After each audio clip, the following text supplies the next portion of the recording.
For more than 20 years, a slow, haunting tragedy has unfolded in the heart of Nigeria. A tragedy so deep, so widespread, and so violently persistent that entire communities have vanished before daylight. And yet, the world barely noticed. This is the story most media outlets touch for a moment, then abandon. A story of villages burned, churches blown apart, children taken, families erased, and a nation struggling to even name what is happening. Tonight, we follow that story, from the first sparks of violence in Kaduna in the early 2000s, through the brutal raids of Plateau, Benue, Borno, and Yobe, to the terrifying spread southward, even reaching places once considered untouchable. This is the decade of silent blood. It started quietly. Kaduna, year 2000, a spark, a riot, and then a wave of killings. In Yelwa, in Jos, in rural villages nobody outside Nigeria had ever heard of. Christian families were suddenly fleeing at night, leaving burning homes behind them. At first, officials dismissed these events as clashes, ethnic tension, communal misunderstandings, but the bodies told another story. Over the next 10 years, the violence grew in clarity and in purpose. Churches became targets. Christian commuters were stopped on the roadside and executed. Christmas services were bombed. Homes belonging to Christian farmers were raided in the night. Not for money, not for cattle, but to eliminate the people inside. And slowly, methodically, the killings crept across the map. As the violence escalated, several groups emerged repeatedly in news reports and human rights investigations. The first was Boko Haram, a jihadist faction whose ideology openly framed Christians as enemies. Then came ISWAP, a breakaway Islamic State affiliate that targeted churches and Christian-populated towns. And across the Middle Belt, crisis monitors documented attacks attributed to armed Fulani militias, often referred to internationally as Fulani herdsmen militants. These groups differed in organization, in motivation, but one pattern appeared across hundreds of reports.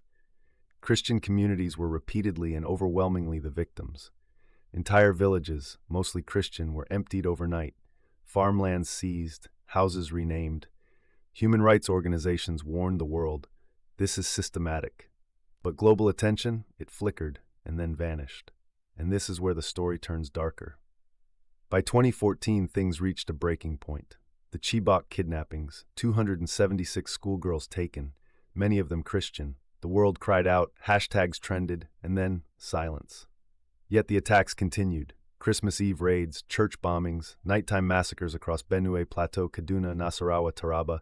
In Yobe, 59 Christian boys were burned alive. In Ondo, worshippers were slaughtered during Pentecost Mass.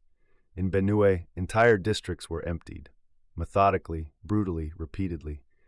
In 2023, 140 people were massacred over Christmas. In 2025 alone, some reports estimated over 7,000 Christians killed.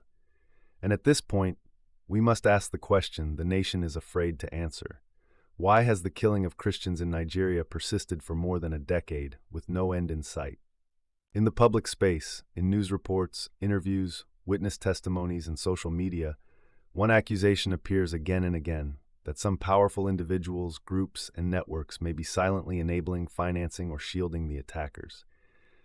These are allegations, not proven convictions, but they appear widely across public discourse.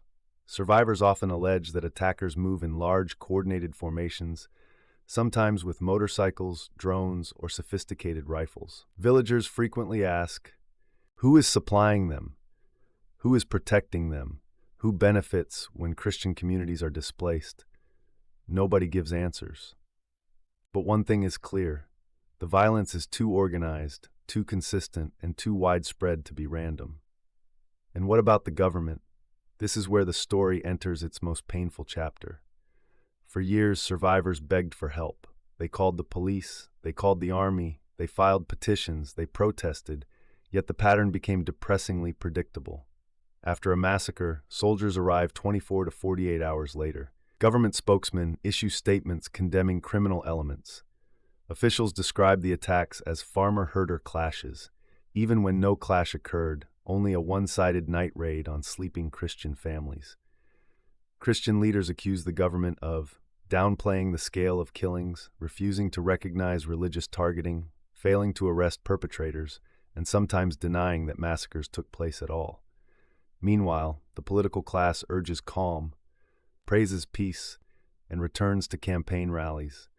And so the killings continue, with almost no prosecutions, year after year. But the world is finally watching. After years of warnings from human rights monitors, the international community began raising its voice. The United States Commission on International Religious Freedom repeatedly criticized Nigeria for failing to protect Christian communities. U.S. officials described Nigeria as one of the world's deadliest hotspots for Christians. In 2025, a U.S. designation placed Nigeria under intense scrutiny for religious freedom violations. Washington warned that continued inaction could carry diplomatic consequences, but the Nigerian government rejected the claims, calling them unfair, distorted, and politically motivated. And so the world waits, watching a conflict that still grows darker, broader, and more unpredictable. For years, people in Nigeria's south believed this violence would never reach them. They were wrong. The 2022 Owo Church massacre was the first major warning. Then reports came from Kwara, Kogi, Ondo, and the southern edges of Benue and Nasarawa. The pattern was unmistakable. The killings were moving south, and nobody could say where the line would stop. Because the truth is, there may no longer be a line at all. Today, the middle belt of Nigeria is scarred. Villages abandoned, churches burned, names erased from maps. But the land remembers every ruin, every grave, every corner where a family once lived and no longer does. And the survivors? They keep asking the same question. How many more must die before the world believes us? Their voices echo across IDP camps, across burned churches, across the silence of a government that has too often looked away. Before this documentary ends, ask yourself, why has this gone on for more than a decade? Why has no one been held accountable? And why do so many people, powerful people, want this story to disappear? What we've shown you today is not the whole truth. It is only the beginning. Because the deeper you look into Nigeria's decade of silent blood, the more you realize someone wants this land emptied. And the question we must all ask is who and why now? This documentary is for the forgotten, the displaced, the murdered, the silenced, the unburied, and for the millions who still live in fear, praying the next knock on the door is not the last sound they hear. Nigeria is bleeding, the world must not look away.